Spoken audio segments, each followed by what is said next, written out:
1947, the land beyond the poles, the exploration flight over the North Pole, the inner Earth, my secret diary. I must write this diary in secrecy and obscurity.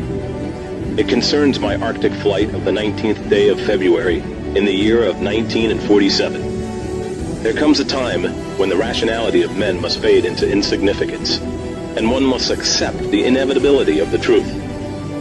I am not at liberty to disclose the following documentation at this writing. Perhaps it shall never see the light of public scrutiny. But I must do my duty and record here for all to read one day. In a world of greed and exploitation of certain of mankind, one can no longer suppress that which is truth. Flight log, Base Camp Arctic. February 19th, 1947. 0600 hours. All preparations are complete for our flight northward, and we are airborne with full fuel tanks at 0610 hours. 0910 hours. Vast ice and snow below. 0915 hours. In the distance is what appears to be mountains. 1000 hours. We are crossing over the small mountain range and still proceeding northward as best as can be ascertained. Beyond the mountain range is what appears to be a valley with a small river or stream running through the center portion. There should be no green valley below. Something is definitely wrong and abnormal here. We should be over ice and snow. To the port side are great forests growing on the mountain slopes. Our navigation instruments are still spinning. The gyroscope is oscillating back and forth. 10:05 hours. I alter altitude to 1400 feet and execute a sharp left turn to better examine the valley below. It is green with either moss or a type of tight-knit grass. The light here seems different. I cannot see the sun anymore. We make another left turn and we spot what seems to be a large animal of some kind below us. It appears to be an elephant. No, it looks more like a mammoth. This is incredible, yet there it is. Decrease altitude to 1,000 feet and take binoculars to better examine the animal. It is confirmed. It is definitely a mammoth-like animal. Report this to base camp. 10:30 hours. The external temperature indicator reads 74 degrees Fahrenheit. Continuing on our heading now. Navigation instruments seem normal now. I am puzzled over their actions. Attempt to contact base camp. Radio is not functioning. 11:30 hours. Countryside below is more level and normal, if I may use that word. Ahead we spot what seems to be a city. This is impossible. Aircraft seems light and oddly buoyant. The controls refuse to respond. My God! Off our port and starboard wings are a strange type of aircraft. They are closing rapidly alongside. They are disc-shaped and have a radiant quality to them. They're close enough now to see the markings on them. It is a type of swastika. This is fantastic. Where are we? What has happened? I tug at the controls again. They will not respond. We are caught in an invisible vice grip of some type. 11:35 hours. Our radio crackles and a voice comes through in English, with what perhaps is a slight Nordic or Germanic accent. The message is, "Welcome, Admiral, to our domain. We shall land you in exactly 7 minutes. Relax, Admiral. You're in good hands." I note the engines of our plane have stopped running. The aircraft is under some strange control and is now turning itself. The controls are useless. 11:40 hours. Another radio message received. We begin the landing process now, and in moments the plane shudders slightly and begins a descent as though caught in some great unseen elevator. The downward motion is negligible, and we touch down with only a slight jolt. 11:45 hours. I am making a hasty last entry in the flight log. Several men are approaching on foot toward our aircraft. They are tall, with blonde hair.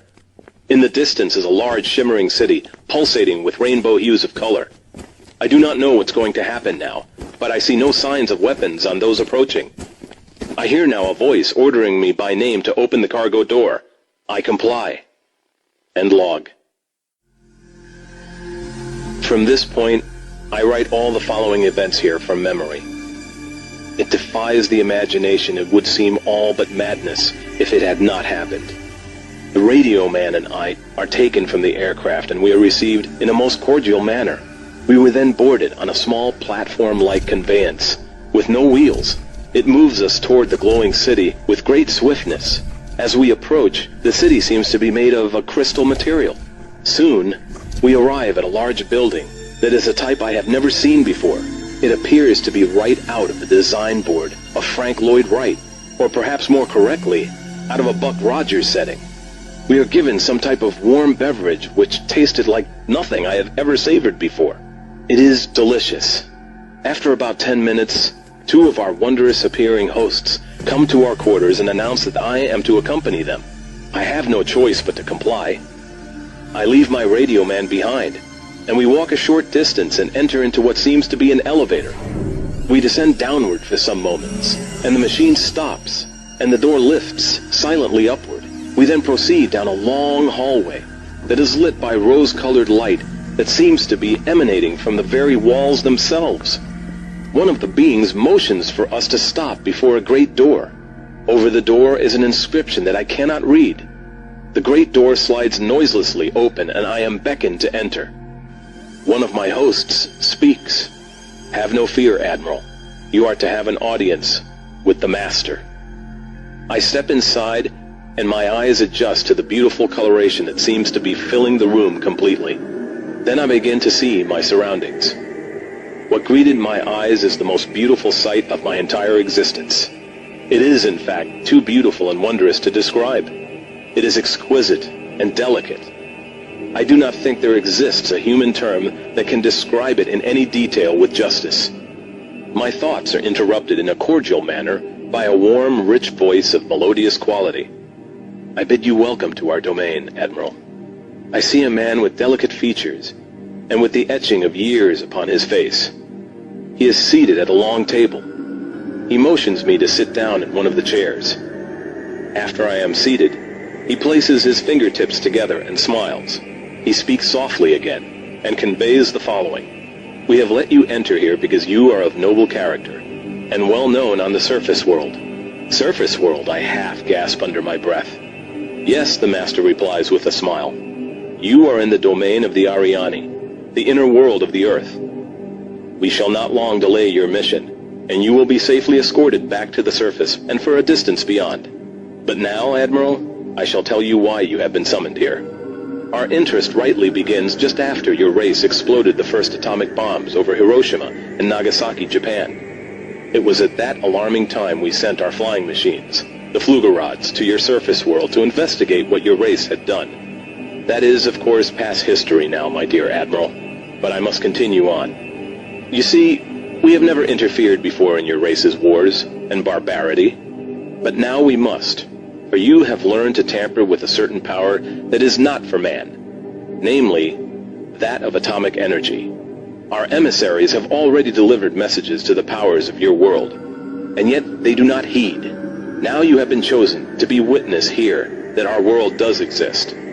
You see, our culture and science is many thousands of years beyond your race, Admiral." I interrupted. "But what does this have to do with me, sir?" The Master's eyes seemed to penetrate deeply into my mind, and after studying me for a few moments he replied, "Your race has now reached the point of no return, for there are those among you who would destroy your very world, rather than relinquish their power as they know it." I nodded, and the Master continued, "In 1945 and afterward, we tried to contact your race, but our efforts were met with hostility. Our Flugerods were fired upon, yes, even pursued with malice and animosity by your fighter planes. So, now I say to you, my son, there is a great storm gathering in your world, a black fury that will not spend itself for many years. There will be no answer in your arms. There will be no safety in your science. It may rage on until every flower of your culture is trampled, and all human things are leveled in vast chaos. Your recent war was only a prelude of what is yet to come for your race. We here see it more clearly with each hour. Do you say I'm mistaken?" "No," I answer. "It happened once before. The Dark Ages came and they lasted for more than 500 years. "Yes, my son," replied the Master. "The Dark Ages that will come now for your race will cover the earth like a pall. But I believe that some of your race will live through the storm. Beyond that, I cannot say. We see at a great distance a new world stirring from the ruins of your race, seeking its lost and legendary treasures. And they will be here, my son, safe in our keeping. When that time arrives, We shall come forward again to help revive your culture and your race. Perhaps by then you will have learned the futility of war and its strife, and after that time, certain of your culture and science will be returned for your race to begin anew. You, my son, are to return to the surface world with this message. With these closing words, our meeting seemed at an end. I stood for a moment as in a dream, but yet I knew this was reality, and for some strange reason I bowed slightly, either out of respect or humility. I do not know which. Suddenly I was again aware that the two beautiful hosts who had brought me here were again at my side. "This way, Admiral," motioned one. I turned once more before leaving and looked back toward the master. A gentle smile was etched on his delicate and ancient face. "Farewell, my son," he spoke. Then he gestured with a lovely, slender hand motion of peace, and our meeting was truly ended.